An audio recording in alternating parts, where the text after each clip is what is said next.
C'est quoi ce virus conjoint politique, médiatique? C'est l'idée de spectacle. Quand vous faites le spectacle comme homme politique, non seulement vous échappez au jugement, mais vous êtes omniprésent et vous effacez tout le reste. Vous prenez sujets. C'est un one-man show mondial que fait Donald Trump tous les jours. Plus personne n'existe. Aucun président, aucune autorité, aucune institution internationale. Il a effacé.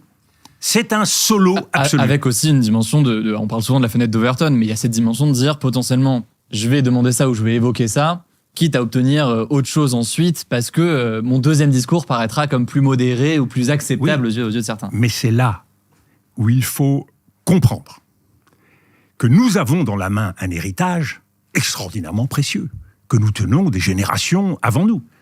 Ce sont nos principes et nos valeurs républicaines. Nous savons tout de suite, quand Donald Trump dit quelque chose, soit que c'est absurde, soit que c'est inacceptable. On n'a pas besoin de réfléchir 10 ans. Et nous savons aujourd'hui, extrêmement clairement, d'ores et déjà, tous les Européens, la Commission, le Parlement, le Conseil européen, tous les États savent qu'il est temps de mettre un holà. Et ça veut dire quoi? Nous devons, en tant qu'Européens, et les peuples ont leur rôle à jouer, considérer aujourd'hui que nous sommes dans un état d'urgence absolue.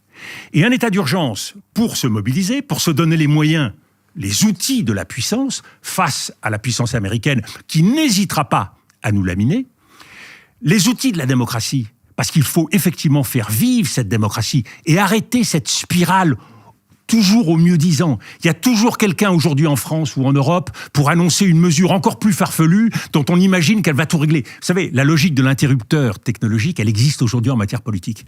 Tout le monde a compris qu'il fallait toujours surenchérir, toujours une mesure un peu plus forte, parce que c'est un produit d'appel, c'est une promesse. La démocratie ne fonctionne plus selon la réalité, mais selon la promesse. Et la promesse, totalement impossible, puisqu'elle est fondée sur l'idée que on s'identifie comme quelqu'un de plus dur que l'autre. Et quand vous êtes avec un peuple, face à un peuple qui est en colère, qui est frustré et qui a peur, eh bien ça marche. Et c'est là où la démocratie française, il faut la faire vivre.